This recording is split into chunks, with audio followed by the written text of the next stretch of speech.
We will go ahead and get started.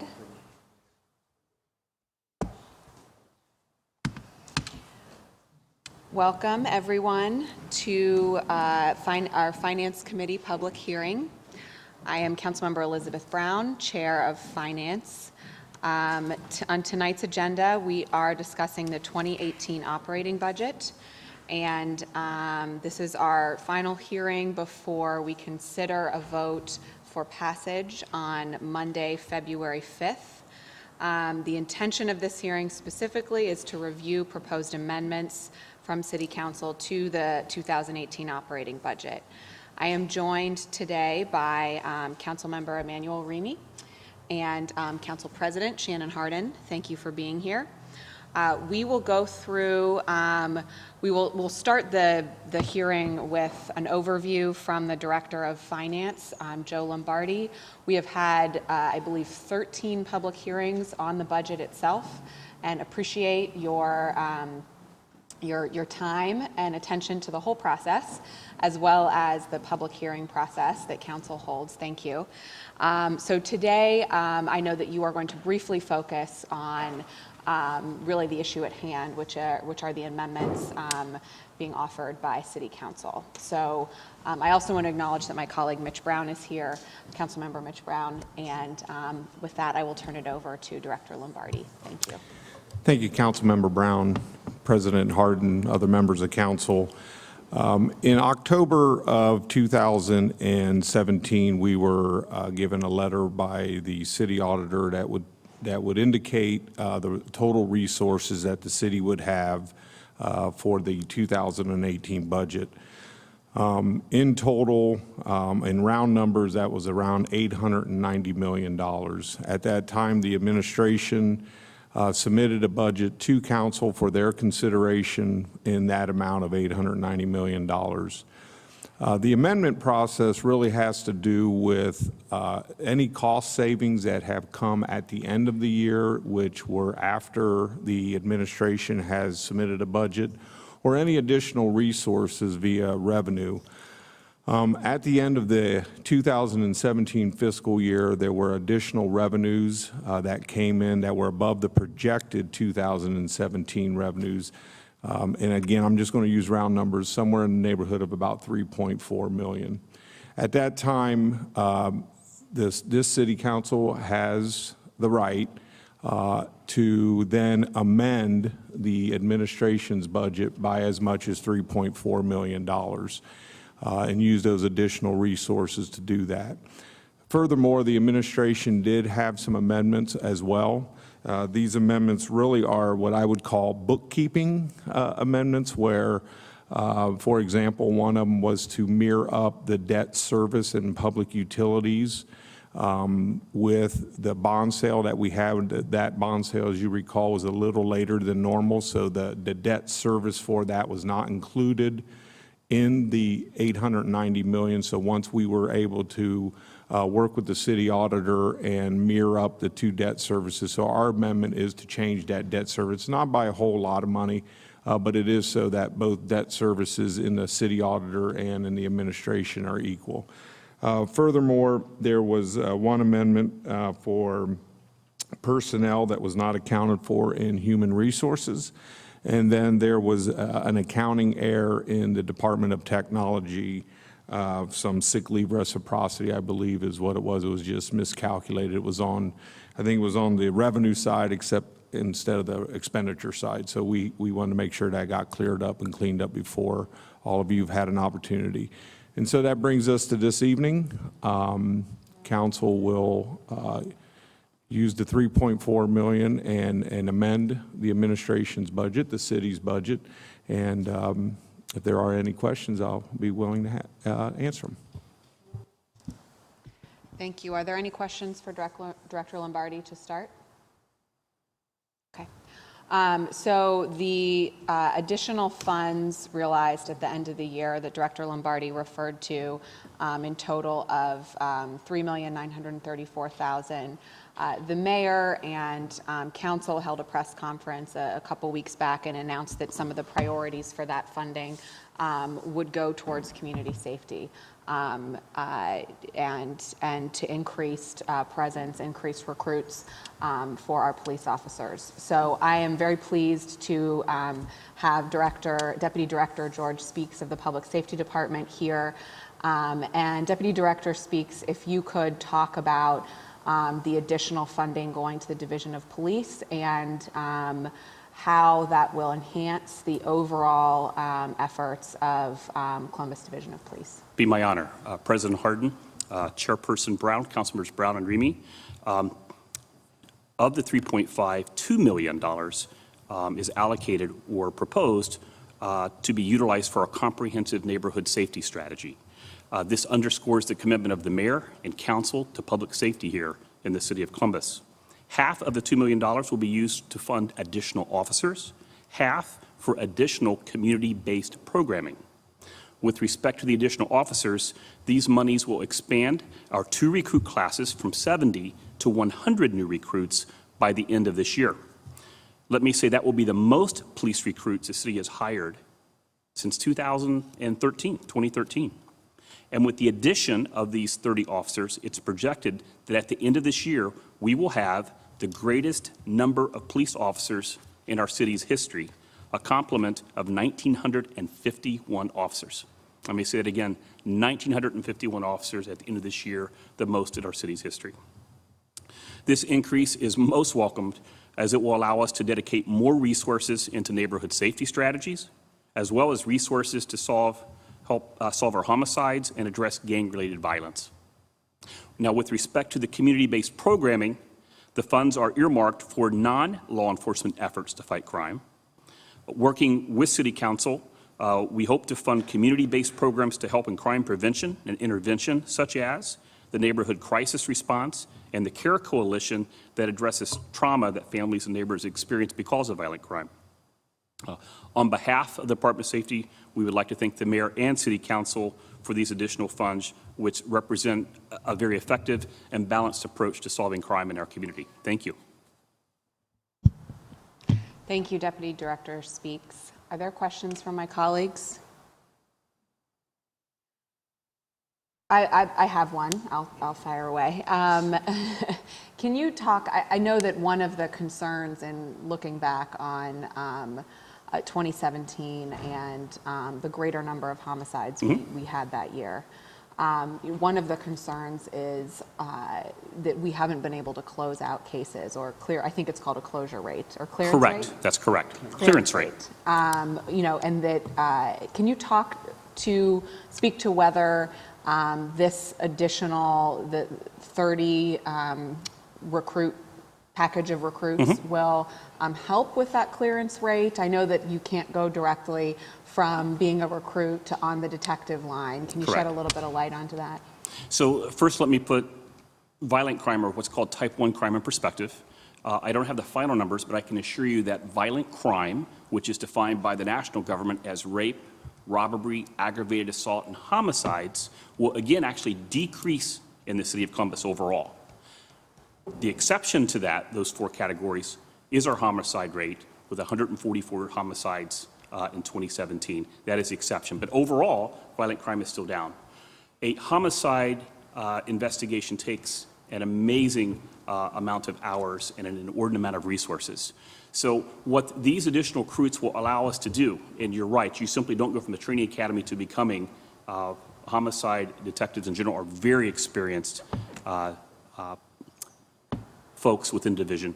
However, it will allow more folks to be, more senior folks in patrol to be moved into other positions so that the deck can be reshuffled, if you will, to get those experienced folks working on our clearance rate and increasing our clearance rate to solve homicides. So the answer to your question in short, yes, this will help with investigations. Okay. Thank you very much. Any others from my colleagues? All right, so I want to move to the piece that something actually mentioned by Deputy Director Speaks very important tenets of the overall comprehensive neighborhood safety strategy is how we're investing in communities and investing in violence intervention. So we have two people here today, two of our leadership teams in the City of Columbus to speak to that and the work that they do to contribute to the overall neighborhood safety strategy. I also want to point to a little bit of the minutia of the amendment here. Of this amendment, $1 million is going towards the program outlined by Deputy Director Speaks. The overall program is $2 million, but of this amendment, it's $1 million that's going. And then there's the additional funds in that overall $3.9 million are going to the Job Growth Subfund, Neighborhood Initiative Subfund as well. So just a point of clarity. So I want to move on now to a couple of those leaders that we have here tonight. And if we can start with Marion Stuckey. She is the Director of Social Work at Columbus Public Health. And she leads the CARE Coalition and does critical work and is still really on the front end of standing up a very important program across our neighborhoods and specifically in neighborhoods that need it most. So with that, I will turn the microphone over to you.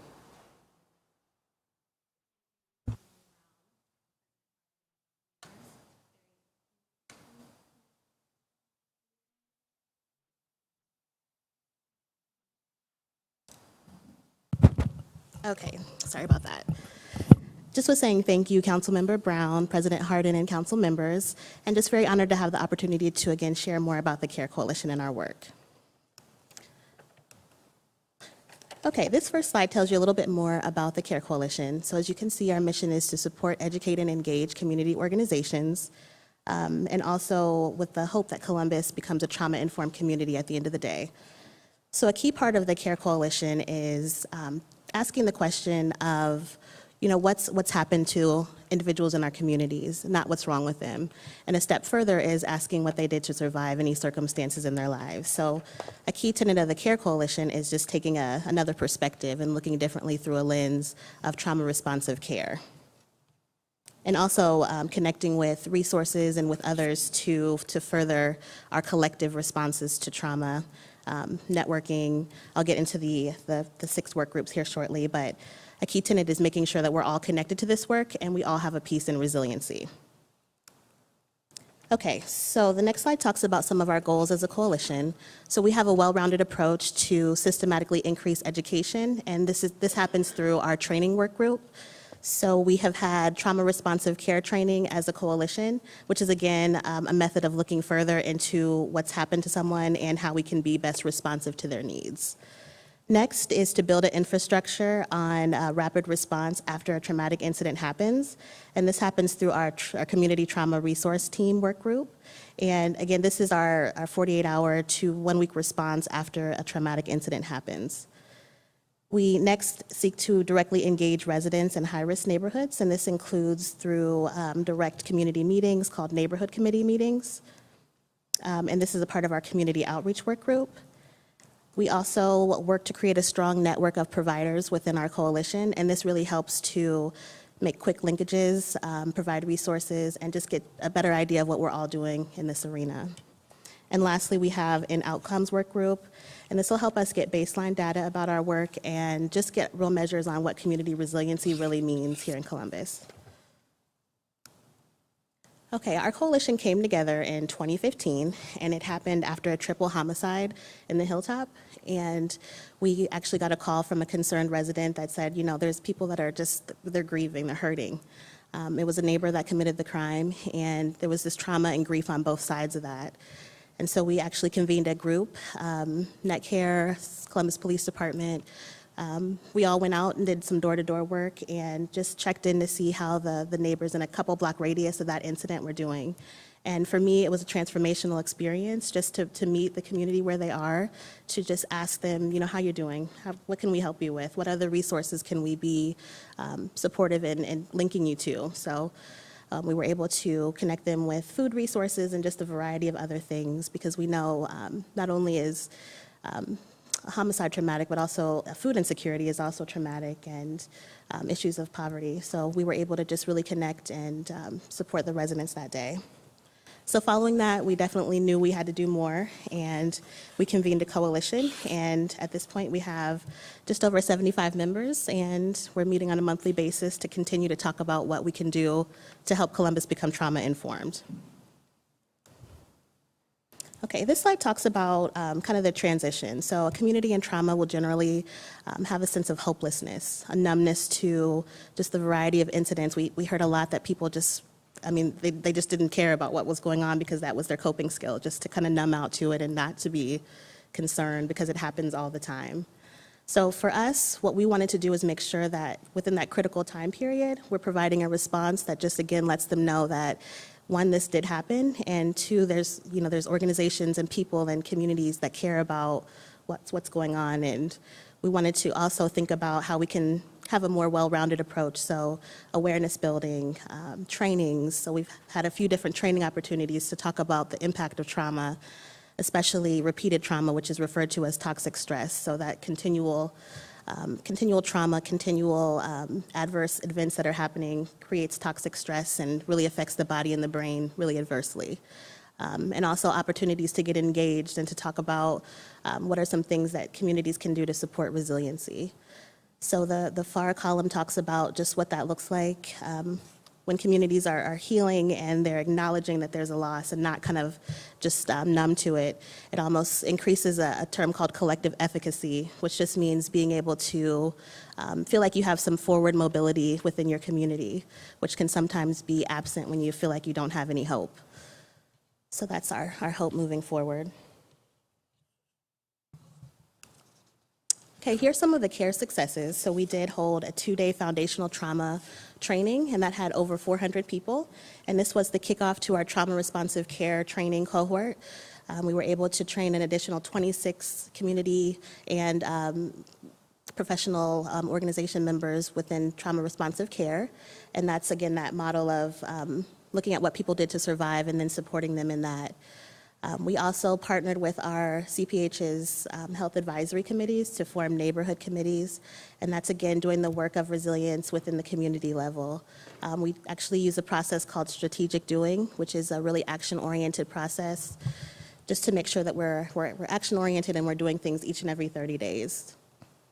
Lastly, we have trained 46 individuals in NOVA Crisis Response.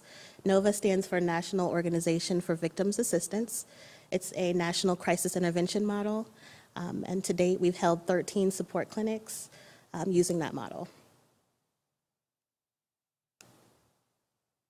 A key point is that resilience is a culture, essentially, and it's something that we all play a role in, we all have a part in. So we invite anyone to come and participate in our coalition meetings. We're meeting on the 4th Thursday of every month, as well as to check out our website or give us a call if there's any needs that we can address. Thank you. Thank you so much. And I know that you are joined by Assistant Health Commissioner Nancy Bechtel, Assistant Health Commissioner and Chief Nursing Officer, right?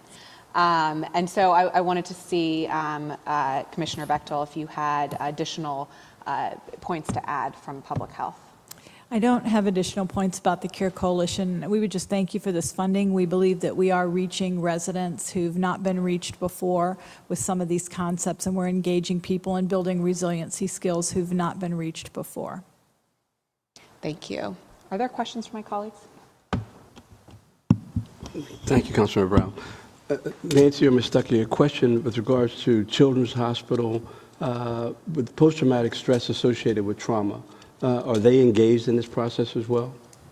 Yes, they are members of our coalition. We have a few different people from Children's that are actively engaged in our coalition.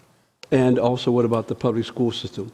All too often, these young people are exposed to gunshots and or trauma itself, and they don't get a chance to talk about it necessarily with people directly, but they talk about it when they go to the schools. Yes, so we also are in close communication with Cheryl Ward, and we're working to see how we can best supplement her process. I know that there's an internal process when there's a crisis within the school, so we're also working with her to see how we can kind of come and support afterwards or maybe at the end of the school day when parents might need to talk things through as well. So we are actively engaged with Columbus City Schools as well.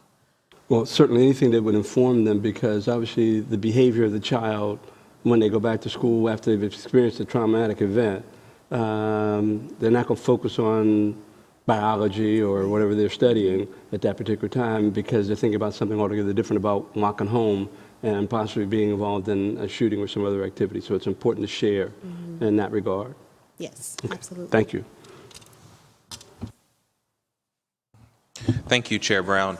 And thank you, Assistant Director Beckville and Ms. Stuckey for your work. I still consider the CARE Coalition somewhat new for the city, new work, new engagement. So my first question is, where are we at in terms of staffing? I know that we were working towards our final where we want to get. So what do we look like in terms of staffing? What will this summer or this engagement in 2018 look like from your team? I think it's been quite impressive that in the short time that you guys have been working, and I know for a while, Marion, it was you and doing a lot of neighborhood work. But what should we expect in 2018 from your team, and just where are we at in terms of filling that out? Sure. So we do have the CARE staff on board. So they started at the end of October. So we do have the 4.5 positions that are now filled.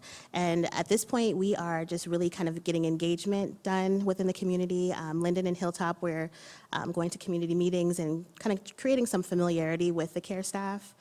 We're also working through some of our objectives. So we've been doing listening sessions. We've been doing our summits, our congregation forums, and faith leader summits at this point.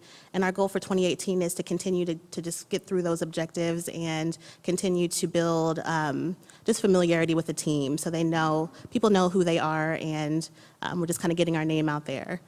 So that's definitely our goal. And then my second question was, what is the main route for referrals to the CARE Coalition? Is it through other intervention experts? Is it through the Columbus Police? Like, how do we know who we should be engaging with and working with? I think the best way is through the CARE line, and it's actually listed on the PowerPoint at the bottom. So that's a direct way to connect with our team and to make referrals and to ask for information. So at this point, the 645-6248 would be the best way to funnel questions or referrals to us.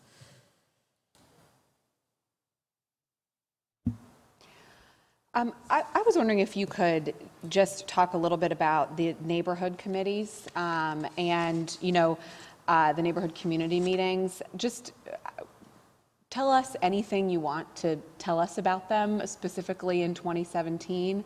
I really think that any of our work that the city does is kind of only as good as how we engage others in it, right? But I think specifically this work that you are doing, and I know that you've made incredible strides in our neighborhood. So if you could just give us some of that qualitative feedback. Sure, absolutely. So our neighborhood committees, we will be holding a total of 15 meetings, and so we started in November. We started in November, and essentially we're using the strategic doing process, which is it outlines looking at community assets, looking at things that we should do together and things that we can do together. It also outlines a 30-30, which is a 30-day action plan, and that's something that we're utilizing at each and every meeting. So in terms of engagement, we've worked pretty diligently to do a lot of outreach for not only the neighborhood committees, but when we have the support clinics. So we do a lot of door-to-door outreach, as well as attending community meetings to just engage with folks and make sure that they know some of the things that we're doing. But strategic doing is definitely something that I really strongly believe in. It's something that we've done with the CARE Coalition at large, and it's been really successful. So it's just really an action-oriented way of just kind of figuring out what we need to do together and then implementing that. So we're in the very beginning stages of that with the neighborhood committee meetings. We're doing those in Linden and Hilltop on a monthly basis. And we're just kind of starting that process at this point. So we've looked at assets, and now we're going to look at some of the action items that we can do to build resiliency.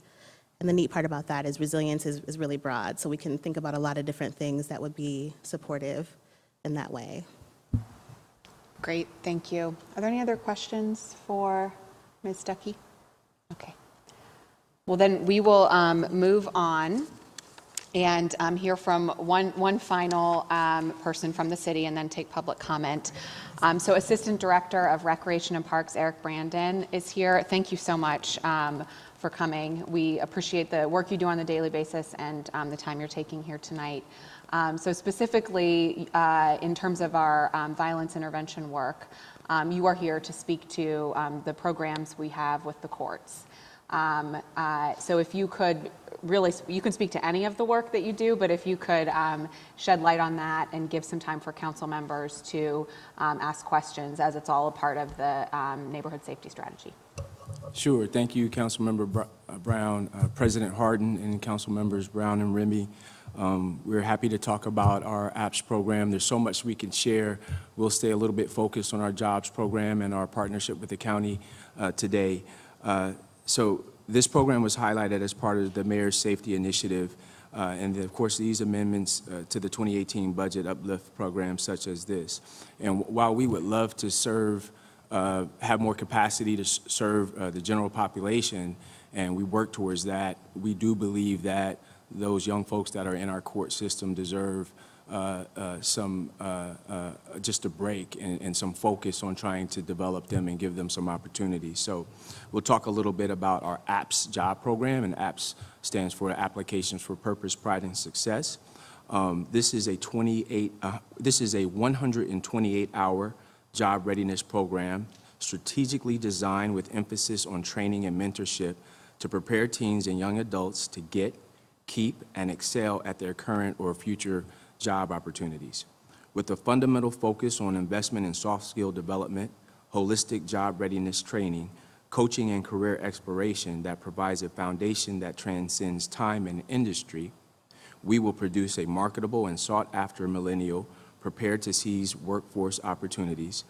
And the benefits of the summer and after-school jobs for young people are, and these are some of our program focuses, financial responsibility, and learning how to budget their money and planning for future purchases and spending wisely, fundamental life skills, so young people will learn the importance of getting to work on time, being a team player, fulfilling their job responsibilities, and time management. Diversity exposes our young people to multiculturalism that is reflective of the society we live in, and create awareness of cultural differences beyond race and ethnicity that might present barriers to success. Career helps young people find their passions and interests that may lead to a career choice that they may not have considered previously. And supervision. Many parents have to work all day, year-round, so summer jobs and after-school employment can provide additional supervision. And so many of our young people that enter the criminal justice system fall into two categories: inadequate educational attainment and not prepared to enter the workforce. 2 years ago, the APPS program, we decided to start developing a program for summer employment that was more focused on development. We thought there was an opportunity here at the city specifically to invest more in development and try to connect young folks to the entry-level jobs or often hard to fill opportunities that are here at the city.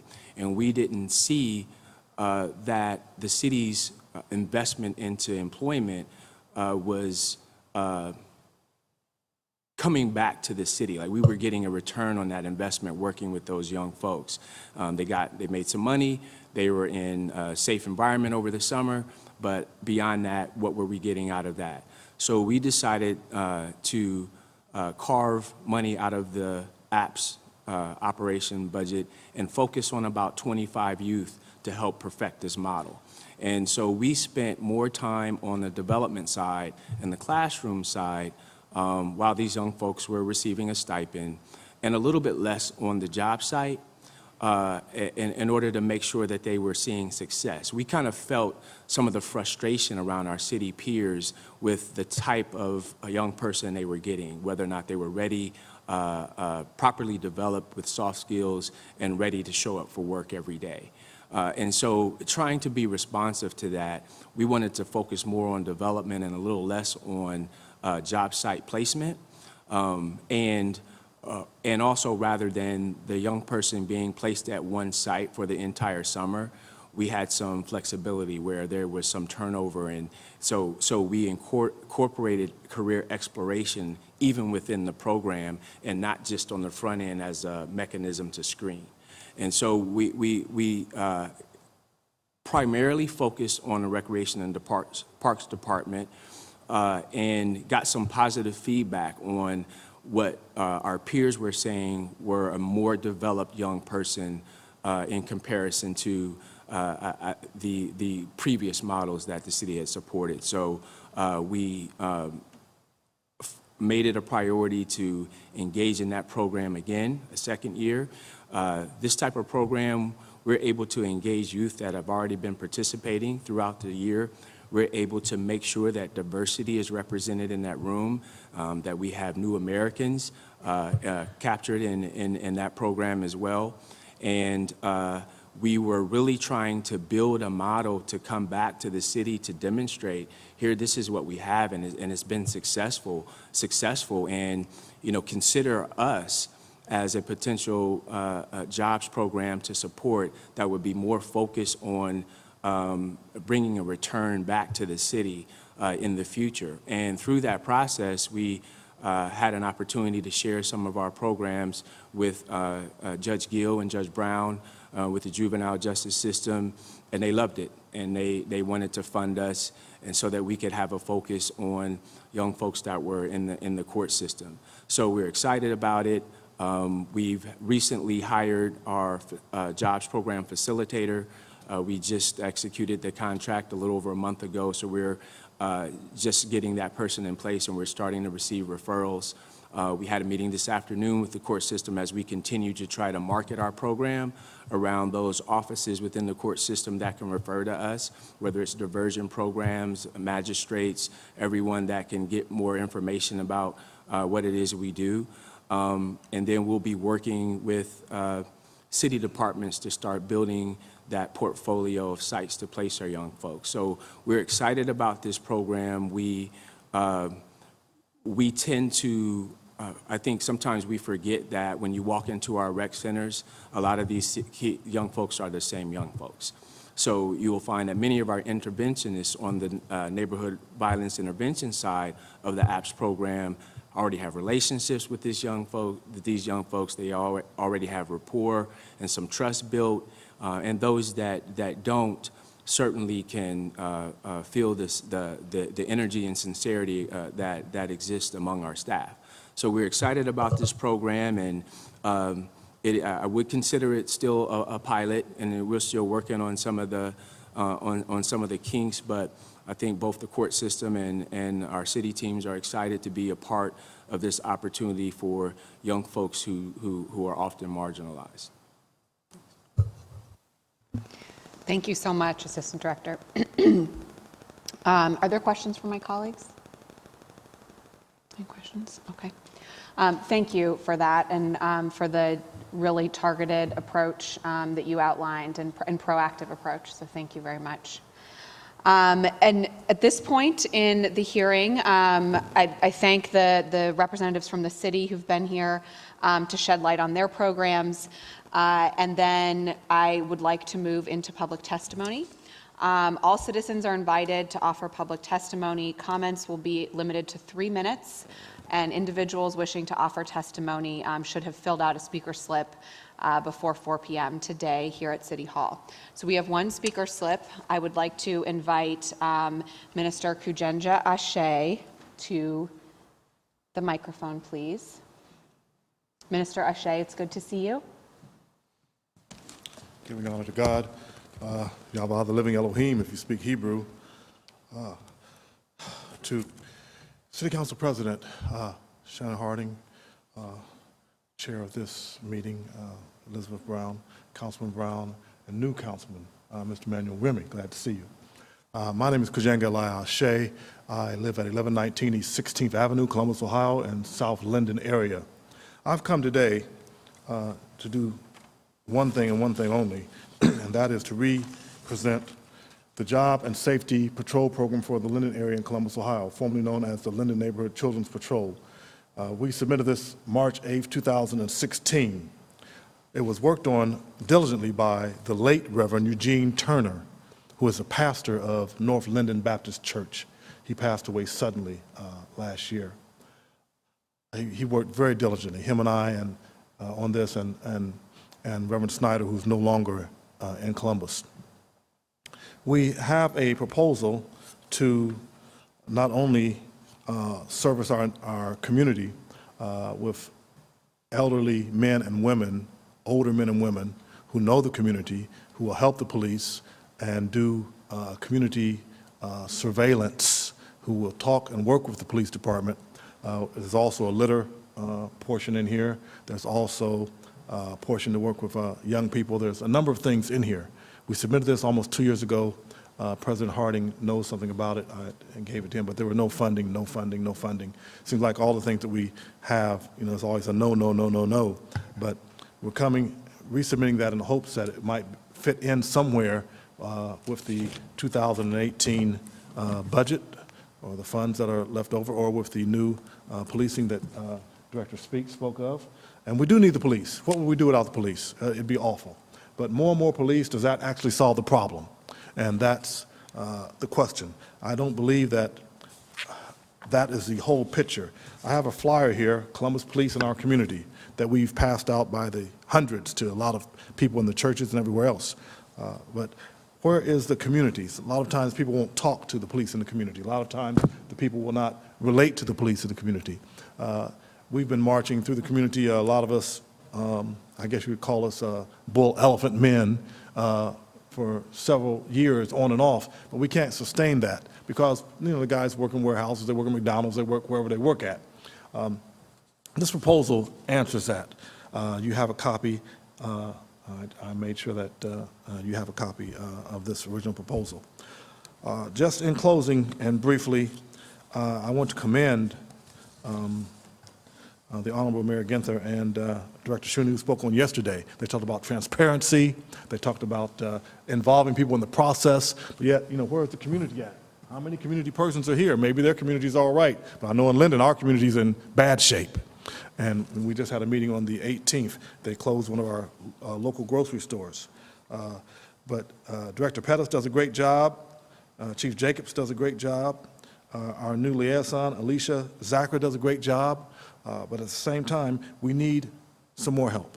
And Proverbs 21:13 says that, if you don't hear the cry of the poor, when you cry out, you shall not be heard either. I guess I am still a Baptist minister after all. But basically, I came to submit this proposal, resubmit this proposal, and just to talk with you and ask you to reconsider that. You may want to pare it down, cut it down, or reshape it, or build it up, or whatever. But that's why I came today. I want to thank you for your time. Are there any questions? I would be glad to answer them. Thank you, Minister O'Shea. I believe that before the hearing, you were able to speak with my staff about the budget request sheet. They're going to work on a form that we might be able to also fill out and just attach this proposal to it. And if there is funding available, then they would contact me. Yes, that's very helpful. And we will follow up shortly as well, regardless when we have a chance to review. You will hear from my office, if not others as well. Thank you very much, Councilwoman Brown. Thank you. Are there any other specific questions for Minister O'Shea? Okay. Thank you for your continued engagement, frequent engagement, and frequent use of the microphone. You are an advocate. Well, we're in the Concerned Linden Clergy. Pastor Tatum's our chairperson, Bishop Les Sims our co-chair. We're trying to do the best we can with what we have to work with. Thank you very much. Thank you. Minister O'Shea was the sole speaker slip, but I do want to acknowledge we have representatives here from the Greater Hilltop Area Commission and West Scioto Area Commission. Is there anything that either of you, Mr. McAllister or Mr. Grinch, would like to speak to? Okay. Okay.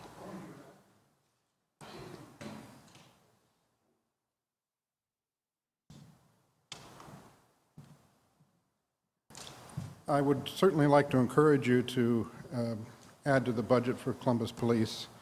I was speaking with our liaison officer just last Saturday, and he tells me that there are close to 250 officers that could walk out today by turning in their retirement slips. 100 more officers is going to be helpful, and I'm certainly thankful that we have more than we've had in the past. But that's scary that we could be down 250 officers tomorrow. And as he tells me, one of the largest groups from the academy, they had 4 or 5 years in a row where there was a great number that went through the academy, and those are all coming to retirement age. So we certainly want to encourage you to increase the budget to bring in more officers.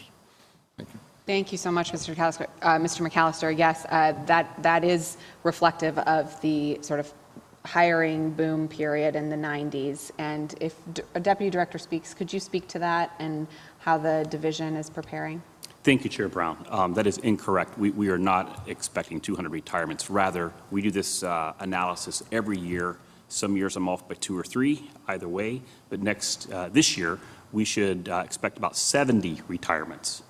Therefore, with 70 retirements, but adding 100 officers, we will be up 30 at the end of this year as the projection, again at 1951, which is the most officers in our city's history. For clarity, he said what he was saying was that they are eligible to retire, not that. Well, that is very true. Remember, there's a deferred retirement program in Ohio. Officers are eligible to retire. However, they're able to work up to 8 years in that program. Therefore, because one is eligible, simply does not mean that one will retire. Again, our estimates are, and we're usually pretty much right on, 70 retirements this year. But again, bringing in 100 for a net 30, the highest we've had in our city's history. And in terms of planning year over year for retirements, you do the estimates, which are important. And do we have the recruit pipeline there that, do we struggle to fill that if, for example, we got more retirements than anticipated this year, and we were down, but obviously the dollars are advocated for 1951. Are we caught flat-footed in those circumstances, or how do we make sure we're not? We have thousands of individuals who apply to become both police officers and firefighters for that matter. So we have a huge reserve of incredibly talented folks who want to become public safety employees in the city of Columbus. If that were the case, we'd be able to adjust very quickly and work with finance to adjust our class sizes. That would not be a problem. Thank you, Deputy Director. So just to kind of put a little bow on that, what we allocate are for the number of positions, and therefore if we were to see an unexpected increase due to eligibility for a retirement, we do make sure that we have a reservoir, if you will, of recruits, and we fund sort of basically a number of positions and can pivot, and the division prepares for eventualities. Absolutely. Okay, thank you. Any further questions or comments? Okay. Well, with that, we will close our Finance Committee public hearing on the 2018 operating budget. A reminder that Council will consider a final vote on the 2018 operating budget, including amendments, this coming Monday, February 5th. Our meeting will start, as always, at 5 o'clock and end whenever you might guess it will end. And thank you, everyone, for being here. Thank you to the city officials and to the public for your comments, and have a great evening.